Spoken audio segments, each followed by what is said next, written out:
আল্লাহ কয় বান্দা তুই নিজে বানায় বাহাদুরি করিস না, তোকে বানানোর মতো মেধা দিয়েছি আমি আল্লাহ। এরপরে আল্লাহ বলেন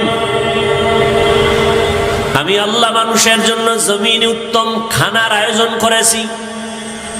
আমি পিপিলিকার খানাও দেই, কুকুরের খানাও দেই, জঙ্গলের প্রাণীর খানাও দেই, নদীর মধ্যে হাজার হাজার মাছের খানাও আমি আল্লাহ দেই, উড়ন্ত পাখির খানাও কে দেন? জবান খুলেন, কে দেন?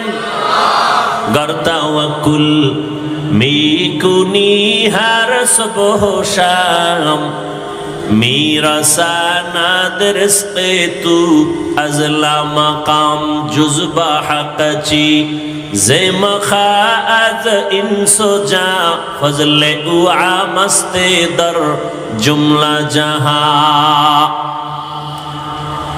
জঙ্গলের প্রাণীর রিজিক আল্লাহ দেন, নদীর মধ্যে হাজারো মাছের খানা কে দেন?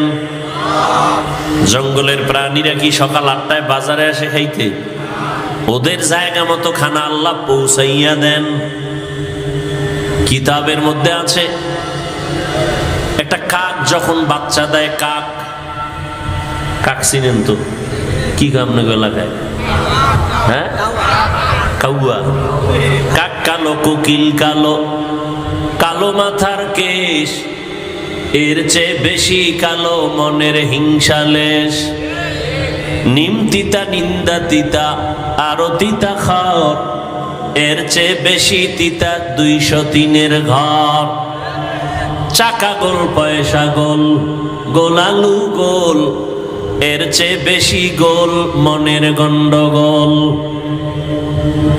বাংলাদেশে এই পরিমাণ গন্ডগোলের কারণে হুজুরেরাও এক জায়গায় হইতে পারে না, আর পারবে কিনা জানাও নাই। তবে রেডি থাকেন, মায়ের কপালে আরো আছে, রেডি থাকেন। বহু ফিডা আছে কপালে, কি পরিমাণ ফিডা যে কপালে আছে কোনো সীমানা নাই। আর যদি ইমান টিমান বাদ দিয়ে চলেন, মানে দাবি করবেন মুসলমান, দাড়ি রাখবেন না, দাবি করবেন মুসলমান, সুদ খাইবেন, দাবি করবেন মুসলমান, পর্দা করবেন না, আপনার কোনো টেনশন নেই। আপনি দুনিয়ায় বাদশা, কিয়ামতে বিনা হিসাবে জান্নাত। কি? আর যদি কোন না মুসলমান দাবি করলে চাপাবাজি না, দাড়ি রাইখা মুসলমান দাবি করব, টুপি ওয়ালা মুসলমান হব, আল্লাহকে ধোকা দিব না, তাহলে রেডি থাকেন পিডা খাওয়ার জন্য। আল্লাহ,